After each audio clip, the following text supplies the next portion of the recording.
Going out in the Queen City will continue costing you a little bit more than it used to. That's because Burlington City Council just voted to extend the city's increased meals and alcohol tax for another year.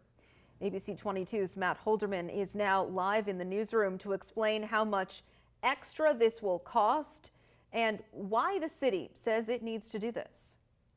Yeah, Lauren, that's right. This higher tax rate has been in place for about a year now, and it makes small things like snacks or coffees only cost a couple cents more, while expensive dinners might be more like $1 more. But that said, it's still causing a lot of debate among councilors, with some saying it benefits the city but hurts businesses and consumers.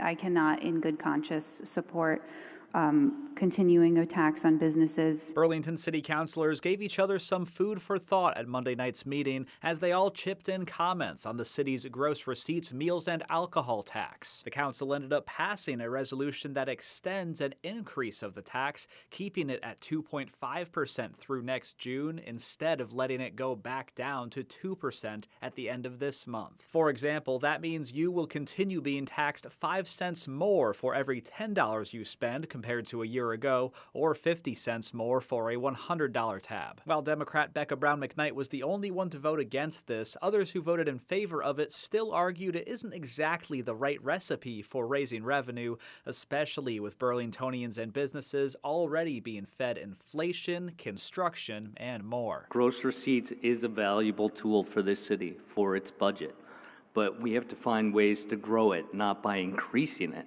but by increasing the economic vitality of the city. Especially after the announcement of Nectar's closing, and I will not name, but one of my favorite restaurants has just said that they're not going to renew their lease and they're going to go to South Burlington because of crime in City Hall Park. Others had fewer complaints about the tax increase, arguing it's not hurting restaurants or bars, especially compared to other more significant challenges. Some also say this is a good way to make money for the city without touching property taxes. This is a consumption tax. Businesses should not be absorbing this tax. They should be passing it on. It's really hard to be able to afford luxury goods on Church Street when I'm raising 2 kids and trying to shoulder nearly $20,000 of childcare costs. At the same time that the Trump administration took outrageous action in regards to our northern neighbor, and we saw tourism drop significantly. Before the vote, Mayor Emma Mulvaney-Stanek chewed out City Council, saying debate on this should not have been needed since this tax was an ingredient in the same city budget they all supported. After addressing the councilors, the mayor stormed out of Contoys. Let us work together. Let us work together.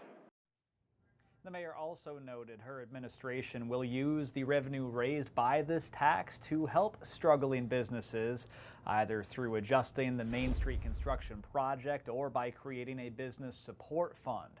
Although the extension of this tax increase is now set to expire at the end of next June, many councilors say it's likely they will have to extend it again when that time comes. Reporting live in the newsroom, Matt Holderman, ABC 22 News.